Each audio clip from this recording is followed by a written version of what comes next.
चलेगा। लाल मौसम का गुंडागर्दी नहीं चलेगा। वंदे मातरम।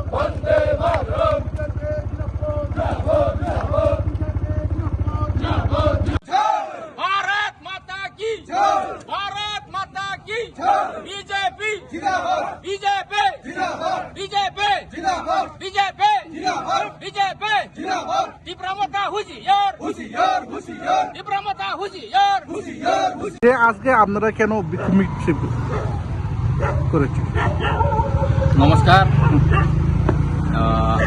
মিডিয়া পার্সনকে। তো আপনারা নিশ্চয়ই জানেন গতকালকে আমাদের এই কুমলুঙ্গে আমাদের রাজ্যের মাননীয় জনপ্রিয় মুখ্যমন্ত্রী ডক্টর মানিক সাহাজি আমাদের কুমলুঙ্গে যে একটা বিরাট জনসভা, এই জনসভাতে এসেছেন এবং আমাদের রাজ্যের মাননীয় প্রদেশ সভাপতি রাজীব ভট্টাচার্য উনি এসেছেন, আমাদের ট্রাইবাল ওয়েলফেয়ার মিনিস্টার বিকাশ দেববর্মাজি উনিও ছিলেন, আমাদের এক্স এমপি পূর্ব ত্রিপুরা রেবতী ত্রিপুরা মহোদয় উনিও এসেছেন এবং আমাদের রাজ্যের প্রদেশ সাধারণ সম্পাদক ডক্টর বিপিন দেববর্মাজিও এসেছেন। তো আমরা সবাই রাজনীতি যেহেতু আমরা করি, আমরা সবাই একসাথে, আমরা যারা ভারতীয় জনতা পার্টির সৈন্য হয়ে আমরা যারা এসেছেন এই জায়গাতে সবাই আনন্দ বুক করে প্রায় 113 পরিবারের 482 জন ভোটার ত্রিপুরা মতার থেকে, বিশেষ করে ত্রিপুরা মতার থেকে আমাদের পার্টিতে যোগদান করেছে। কিন্তু দেখা গেল রাত্রে দেখা গেল যে ত্রিপুরা মতার কিছু দুষ্কৃতকারীরা আমাদের ভারতীয় জনতা পার্টির ফ্ল্যাগ ফেস্টুন থেকে শুরু করে সবকিছু কিন্তু নষ্ট করে দিয়েছে। তো তার জন্য আমি বলতে চাই, যারা এসব কাজের সাথে যুক্ত তাদেরকে অবিলম্বে গ্রেপ্তার করতে হবে। যদি অবিলম্বে গ্রেপ্তার না করে কিন্তু আমাদের আন্দোলন কিন্তু জারি থাকবে। আমরা 48 ঘন্টার কিন্তু আমরা সময় সীমা বেঁধে দিলাম। আর এখন আমার সাথে আমাদের এসপি সাহেবের কথা হয়েছে এবং ওসি বাবুর সাথে কথা হয়েছে, যেভাবে হোক কিন্তু অ্যারেস্ট করতে হবে।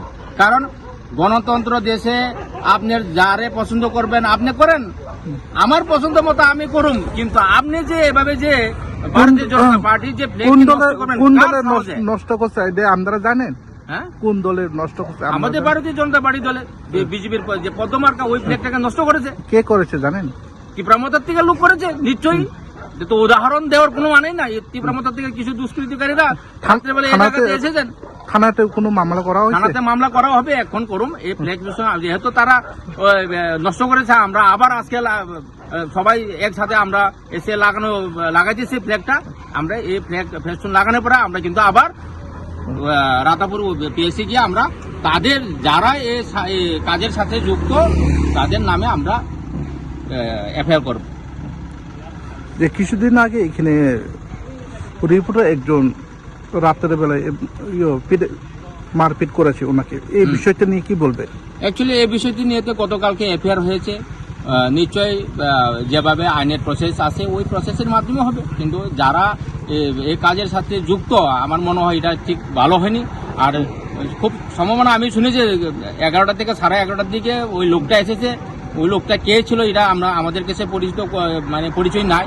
তবে রাত্রে 11টা-12টার দিকে যদি কেউ আসে তাহলে নিশ্চয়ই ওই জায়গাতে মধ্যে কোনো না শুনছি নেশাগ্রস্তর মধ্যে আছে। তো নেশাগ্রস্ত যদি হয়ে থাকে, কেউ যদি ফ্ল্যাগ ফেস্টুন লাগিয়ে থাকে, উনি আসলে কথা বলার না বললেই ভালো হতো। কারণ উনি নেশাগ্রস্ত মানে হে নিজেই জানে না, হে নিজে হুঁশ নেই, যে মার খেয়েছে ও হুঁশ নেই ওই হিসাবে। ওই আর যেহেতু আইনের প্রসেস আছে, এফআইআর হয়েছে, দেখা যাবে কি হবে, আইনের প্রসেস চলবে। অসংখ্য ধন্যবাদ।